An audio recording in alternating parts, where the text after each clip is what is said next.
հետազոտության արդյունքները բնականաբար եւ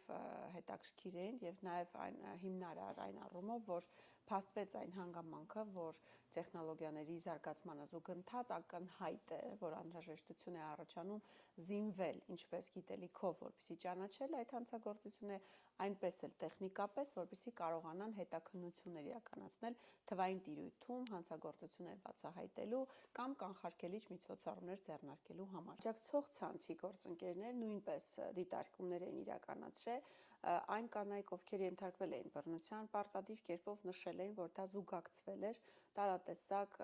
տեխնոլոգիական միջամտություններով, օրինակ հետամտում հեռախոսային, որի միջոցով վերահսկվել է կանանց շարժը, ինչպես նաև ամբողջ ինֆորմացիան, որ իրենք հեռախոսում ունեցել են, բնականաբար դա կիրառվել է իրենց դեմ, որպես շանտաժ, որևէ գործողության դրդելու կամ իրենց շարժը սահմանափակելու նպատակով, որոշակի ինֆորմացիա որոշատ անձնական բնույթի է եղել, տարածվել է կանանց վնասելու համար իրենց աշխատավայրերում կամ նոր միջավայրում, որ կանայք տեղափոխվել են ինքնուրույն կյանք ունենալու, իսկ աջակցող ցանցի աշխատակիցների համար անհրաժեշտություն էր բնականաբար ձևակերպվել, որ իրենք տեխնիկապես եւ նաեւ գիտելիքով այնքան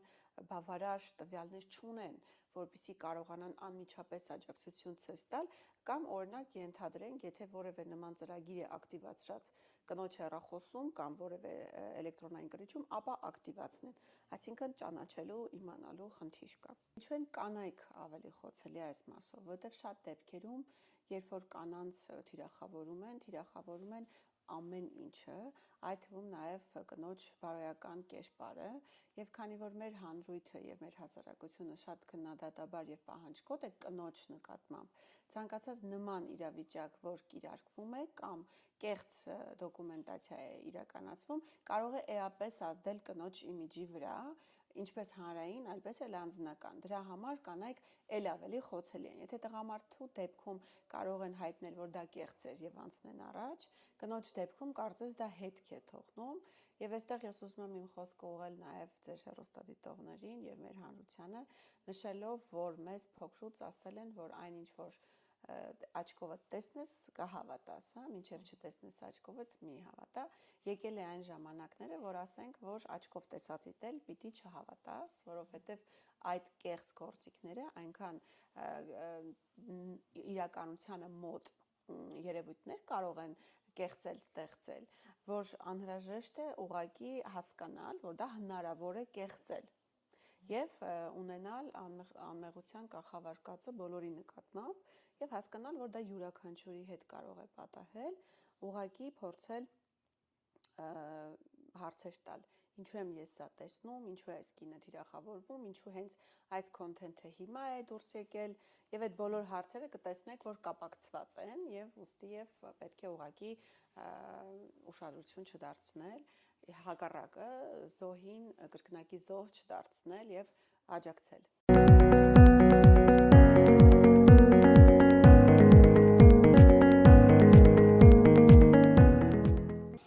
Կանայք ու աղջիկները ավելի վտանգված են հասարակական պատկերացումներից ելնել, հա, այսինքն այն ինչ որ շատ դեպքերում տղերքը կարող է պարծենան, ինչ որ մի բանի համար, այն մյուս կողմի աղջիկը կարող է հանրային մեծ պարծանքի ենթարկվի,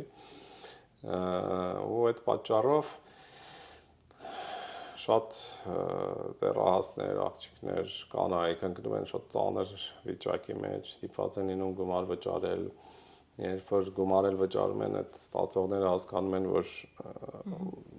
իսկապես վախենում են հրապարակումից ու սկսում են անընդհատ փող ուզել։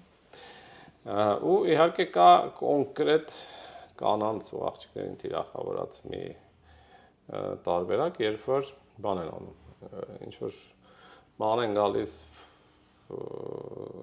ինչ ասեմ, low ազգեստով նկարներ եւ այլն, տեղադրում են, հիմնական դա Telegram-ում արվում ու TikTok-ում,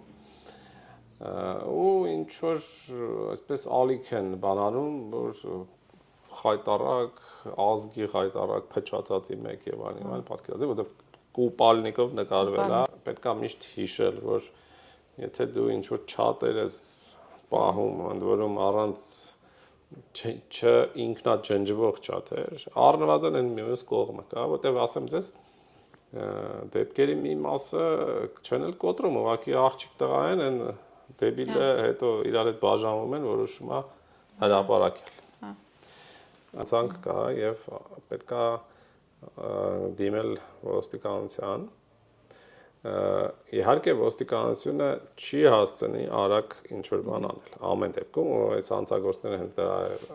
հույսի վրա են, այսինքն իրանք դնում են պահանջ 24 ժամ, 48 ժամ, ոստիկանությունը հազիվ հասցնի դիմում վերցնի այդ ընթացքում, հա։ Բայց պետքա դիմել, որպեսզի վերջի դրանց մի օր բռնեն։ TikTok-ի մեջ, որ կարող է եւ դու ընդհանրապես ոչինչից տեղյակ չլինես, ուղղակի կնոջ նկարը գցում են, հեռախոսահամարը գցում են, թե կարող եք օգտվել նրա ծառայություններից, զանգել եւ այլն։ Այդ դեպքում ինքը հանցագործություն համարվում է, ինչ-որ կերպ կարելի է գտնել մարդիկ, որ ուղղակիորեն անիմաստ կամ ինչ-որ մեկը վատություն անելու համար։ Այստեղ միակ փրկվելու ձևը գտնել դա ու report անել, որ փակեն։ Որովհետեւ մարդիկ ահա որ շատ ջանք, նյարդեր բան են ծախսում, որ գտնեն թե ով արել, բայց դա գրեթե անհույս բան է, թե այս ամեն ինչը խոսվում է, տարածվում է եւ այլն, բայց անդադ հայտնում են մարդիկ, ոնց որ կյանքում ոչ մի բանի մասին չլսած, ու էլի զրոյից տենց ալիքներով գնում է այս ամեն ինչը։ Խնդիրն անում է, որ մարդիկ օգտվում են շատ վտանգավոր բանից, բայց լուրջ չեն ընդունում։ Ոնց որ մարդ ինչ ասեմ, կռած քշի, բայց մտքով էլ չանցնի գնա մի հատ գոնե սովորի, գոնե մի քիչ քշել, հա, արգելակել է, իմանա որտեղ է գազը, որտեղ է եւ այլն։ Ուղղակի նստի ցենց աներով մեկ էլ սա սկսի գլորվել, ինչ որ պահից։ Հիմա մարդիկ լավ չեն հասկանում, որ իրանց ձեռքը շատ վտանգավոր գործիքներ կան։ Որտեղ այսօր հեռախոսի մեջ բանկային իրանց ամբողջ փողերն են այդտեղ, իրանց ամբողջ ներքին կյանքը, խոհանոցը, սպիտակերենը, մաքուր սպիտակերենը, կեղտոտ սպիտակերենը, ամբողջ այդ ամեն ինչը մեջն է, բայց մարդը շատ թեթև այդ ամեն ինչին վերաբերում, մինչև որ մի բան չի լինում։